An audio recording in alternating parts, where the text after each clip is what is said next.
अस्सलाम वालेकुम नाज़रीन, मैं हूं लंदन से अमजद चौधरी। आप देख रहे हैं हिट टीवी। नाज़रीन, काजी फाइज ईसा ने जब से ये रिमार्क्स दिए हैं कि उन्होंने बात की कि एक बिल्डर हैं और उनके पैसे जो हैं वो आए और वो जनाब उसको वापस दे दिए गए, उसके बाद से वो इंतहाई शदीद तनकीद का महवर बने हुए हैं। और अब अलीमा खान ने भी उनके ख़िलाफ़ जो है और उनकी बहन ने एक लेटर या एक दरख्वास्त जो है वो सुप्रीम कोर्ट में जमा करवाने की कोशिश की, लेकिन उस दरख्वास्त को इंटरटेन नहीं किया गया। और वो ख़त जो है, ख़त तो उन्होंने लिख दिया बाय पोस्ट भी, लेकिन बाय हैंड जब उन्होंने सुप्रीम कोर्ट में इस चीज़ को देने की कोशिश की तो उसको रिसीव नहीं किया गया। इसके ऊपर भी बहुत तनकीद हो रही है कि अगर काजी फायज़ ईसा साहब इतने बड़े-बड़े स्टेटमेंट दे सकते हैं और वो एक जो है सबसे बड़े मनसब की कुर्सी पे बैठ के और अपने कंडक्ट का ख़्याल नहीं रखते हैं, तो फिर जब उनको जवाब देना होता है तो फिर वो इससे दौड़ते क्यों हैं, भागते क्यों हैं?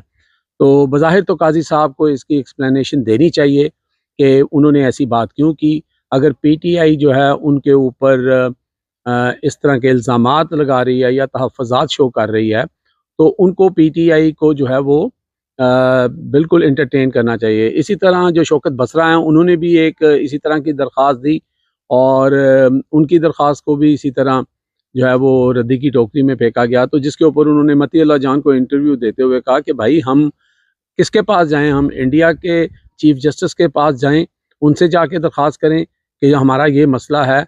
एक तो वो पीटीआई के ख़िलाफ़ जो है वो तअस्सुब शो करते हैं, पीटीआई के ख़िलाफ़ बातें करते हैं, केसों के ऊपर जो है वो असरअंदाज होने की कोशिश करते हैं, फिर हमारी बात भी नहीं सुनी जाती।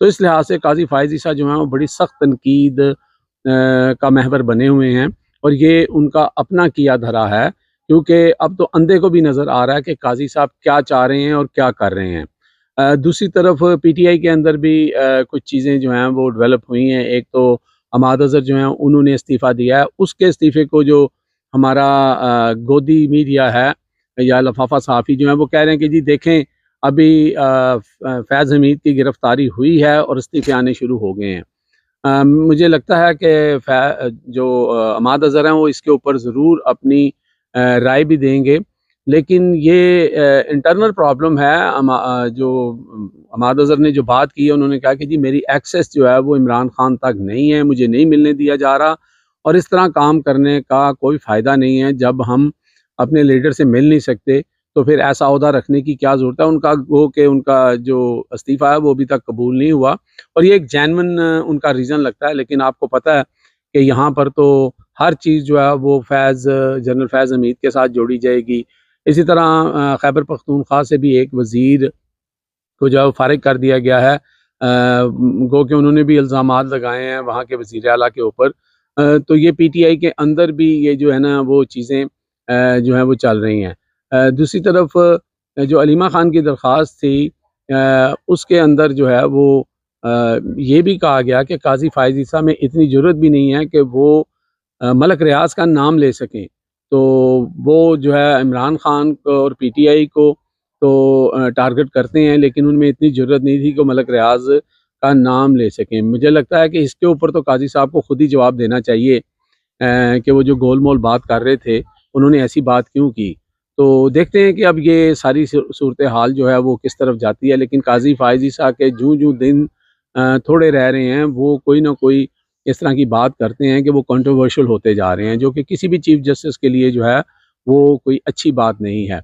नवाज़ शरीफ साहब और शहबाज शरीफ साहब, वो पुराना उनका जो तरीका है गुड कॉप बैड कॉप वही खेली जा रहे हैं। जो छोटा भाई है वो कहता है हम सारे फैसले इस्टेब्लिशमेंट के साथ मिल के कर रहे हैं, इस्टेब्लिशमेंट हमारे साथ है।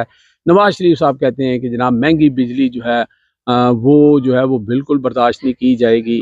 तो आप किसको बेवकूफ़ बना रहे हैं? अब कौम बेवकूफ़ बनना बंद हो गई है और फिर मुद्दा इमरान खान के ऊपर डाला जा रहा है कि बिजली की महंगाई में इमरान खान शामिल है।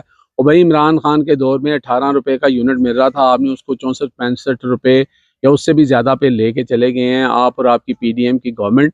तो फिर आपको लोग सुनाएँगे ना, वो अगर सुनाएँगे नहीं तो फिर क्या करेंगे? और तीसरी बात ये है कि मरियम नवाज़ शरीफ साहिबा की जो अपना, आपको पता है उनकी अपनी एक लेगेसी है। मरी के अंदर एक वाक़या हुआ जहाँ पर मियाँ नवाज शरीफ साहब के जो पोस्टर था उसके ऊपर जूते बरसाए गए।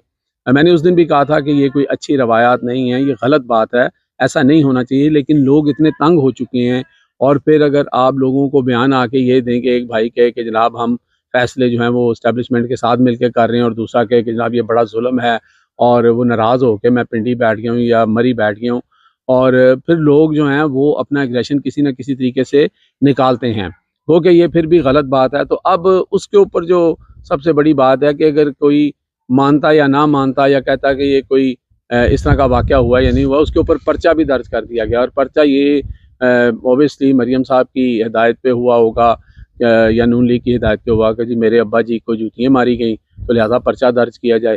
तो अब वो पर्चा दर्ज हो गया है मॉब जो था उनके ख़िलाफ़ और जो भी वहाँ पर पीटीआई के जो रहनुमा थे उनके ख़िलाफ़। जनाब इन्होंने नवाज़ शरीफ के पोस्टर पर या नवाज़ शरीफ के चेहरे के ऊपर जो है जूतियाँ फेंकी और इनके ख़िलाफ़ जो है वो कार्रवाई की जाए। तो बहरहाल ये चीज़ें तो फिर चलती रहेंगी जब तक जो लीडर हैं वो लोगों की जो फलाह और सहूलत के लिए आसानियाँ पैदा नहीं करेंगे। फिर वो चाहे इमरान खान हो, चाहे वो नवाज़ शरीफ हो, चाहे वो आसिफ ज़रदारी, बिलावल भुट्टो हों, लोग तो फिर इस तरह के काम करेंगे और लोग तो इस तरह की चीज़ें जो हैं वो फिर उनके बस में तो फिर यही होता है कि जब गुस्सा होता है या वो बदकलामी करते हैं, मुँह में कोई गाली गलौच होती है या फिर वो जूता उठा के मारते हैं, वही उन्होंने किया है। अब आप पर्चा दें या ना दें, जो मियाँ साहब के साथ होना था वो हो गया है। अब तक के लिए इतना ही। देखते रहें मेरा channel hit list by Amjad Chaudhary.